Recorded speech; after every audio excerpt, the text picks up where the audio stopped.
આપ સર્વોને હેતપૂર્વક જય શ્રી સ્વામિનારાયણ। આજની સત્સંગ કથા વાર્તા નિજ મંદિર સાવરકુંડલા। આજની સત્સંગ કથા વાર્તામાં આપને શ્રીમદ વાસુદેવ મહાત્મ્યની કથા સાંભળશું। અધ્યાય 27। હવે તેમના સ્થાપનનો પ્રકાર વિવેચન કરી કહે છે કે પૂર્વ દિશા અને અગ્નિકોણમાં રહેલા કમલપત્રના જે બે અગ્રભાગો, તેનો જે અવાંતર અવકાશ, તેમાં કલા નામની પત્નીએ સહિત મરીચી ઋષિની સ્થાપના કરવી।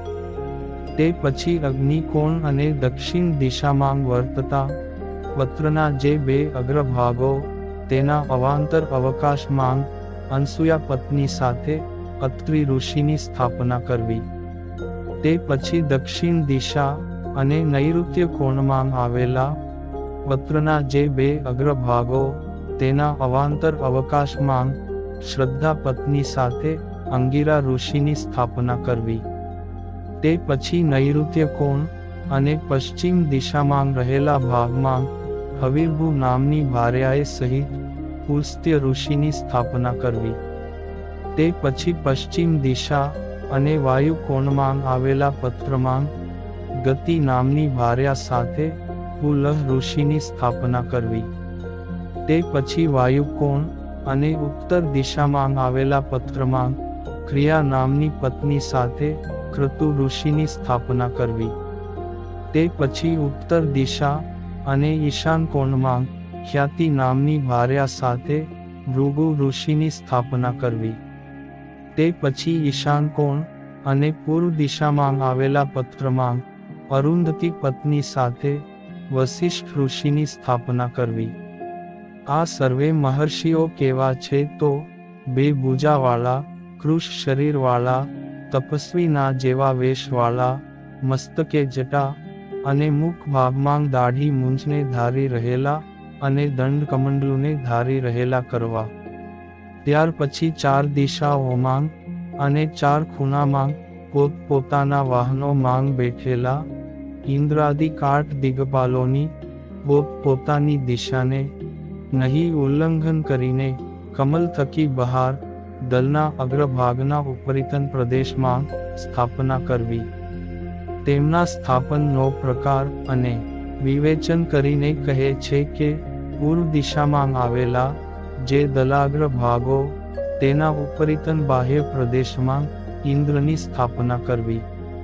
તે કેવા ઇન્દ્ર છે તો ઐરાવત હાથી ઉપર બેઠેલો, ચાર ભુજાવાળો, ચાર ભુજા માંગ વજ્ર, અંકુશ, કમળ અને વર્ણે ધારી રહેલો, સુવર્ણના જેવા શરીર વર્ણવાળો, રમણીય કસુંબલ વસ્ત્રને ધારી રહેલો, નાનાવિધ અલંકારો વડે સુશોભિત, રક્ત અપાંગ એટલે કે નેત્રના પ્રાંત ભાગો વિશાળ નેત્રવાળો અને સર્વ લક્ષણોએ સંપન્ન એવો કરવો।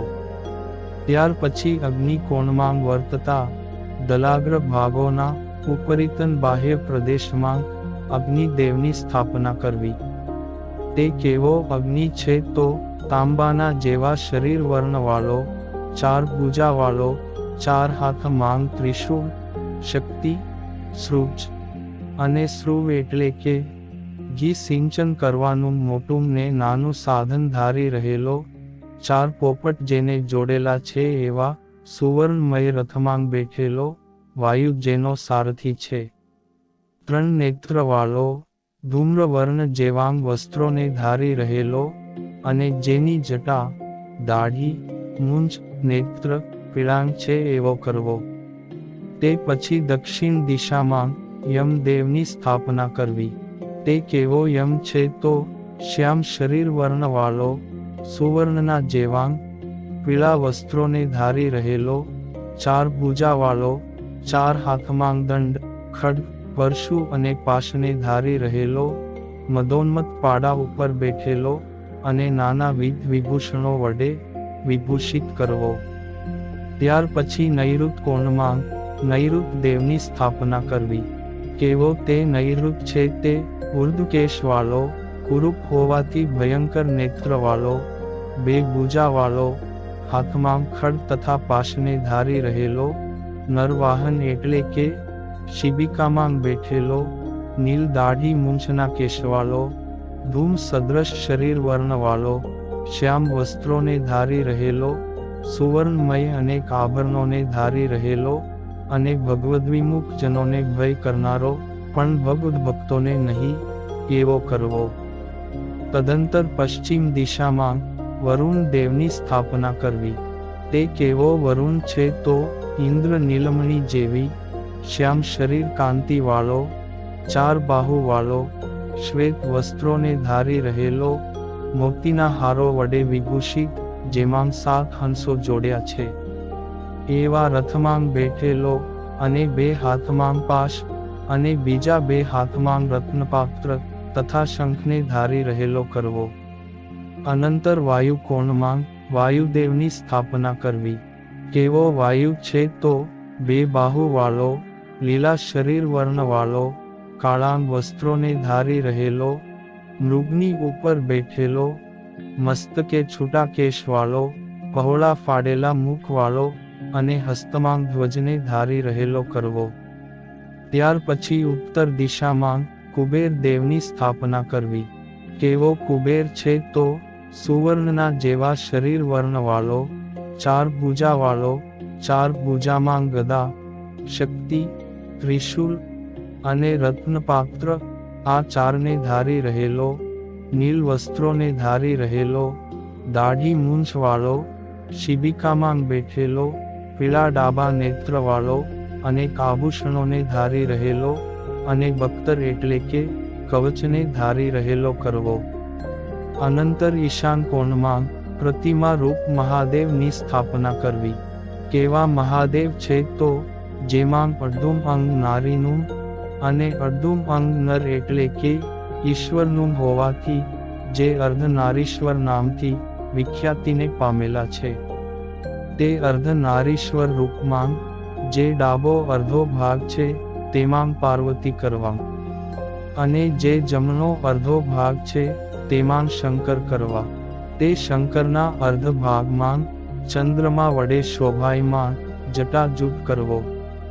ઉમાનો જે અર્ધો ભાગ છે તેના લલાટમાં તિલક તથા કુમકુમનો ચાંદલો કરવો, તથા સીમંત કેશપાશ કરવો.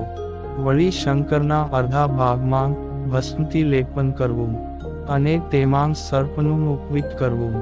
પાર્વતીનો અર્ધો ભાગ કુમકુમ તથા સુવર્ણાદિકના હારો વડે વિભૂષિત કરવો. વળી ડાબા પાર્વતીના અર્ધ ભાગમાં કાંચળીથી ઢાંકેલો પુષ્પસ્તન કરવો, અને કટી ભાગમાં સુવર્ણમય મેખલા કરવી, અને પાદમાં સુવર્ણમય નુપુર કરવા, અને કસુંબલ વસ્ત્રં પહેરાવવું. બંને હાથ કંકણ વડે આભૂષિત કરવા. રત્નજડિત વીંટીઓ વાળા તે હાથને ત્રિશૂલ અને રુદ્રાક્ષ માળાને ધારી રહેલાં કરવા. જમણા શંકરના ભાગમાં સર્પની કટી મેખલા અને હાથીના ચર્મનું વસ્ત્ર કરવું, અને હાથને સર્પના કડાંગ ધારી રહેલા અને દર્પણ તથા કમળને ધારી રહેલા કરવા. આ રીતે પરસ્પર ગાઢ અનુરાગ પ્રદર્શાવવા માટે અર્ધનારીશ્વર રૂપને ધારી રહેલા વૃષભ વાહન મહાદેવજીની સ્થાપના કરવી. આ પ્રકારે પૂજકજને 8 દીપપાલોનું સ્થાપન કરવું. ત્યાર પછી પૂજકજને પોતપોતાની દિશામાં રહેલા અને પોતપોતાના રથમાં બેઠેલા એવા 8 સૂર્યાદિક ગ્રહોની પૂર થકી બહારના ભાગમાં સ્થાપના કરવી. તેના સ્થાપનનો ક્રમ વિવેચન કરીને કહે છે કે તેમાં સૂર્યગ્રહની પૂર થકી બહાર પૂર્વ દિશામાં સ્થાપના કરવી. તે કેવો સૂર્ય છે તો પીળાંગ વસ્ત્રોને ધારી રહેલો, સિંદૂરના જેવો વર્ણ જેનો છે, 2 ભુજાવાળો, હાથમાં કમળને ધારી રહેલો, અને રથમાં બેઠેલો કરવો. અતિ તેજસ્વી આ સૂર્યના રથને 1 ચક્ર 12 આરાવાળું કરવું, અને તેવા રથના ડાબા ભાગમાં નીલ વર્ણના 7 ઘોડાઓ જોડેલા છે એવી સૂર્ય પ્રતિમા પૂર્વ દિશામાં સ્થાપવી. ત્યાર પછી પૂર થકી બહાર અગ્નિકોણમાં શુક્ર ગ્રહની સ્થાપના કરવી.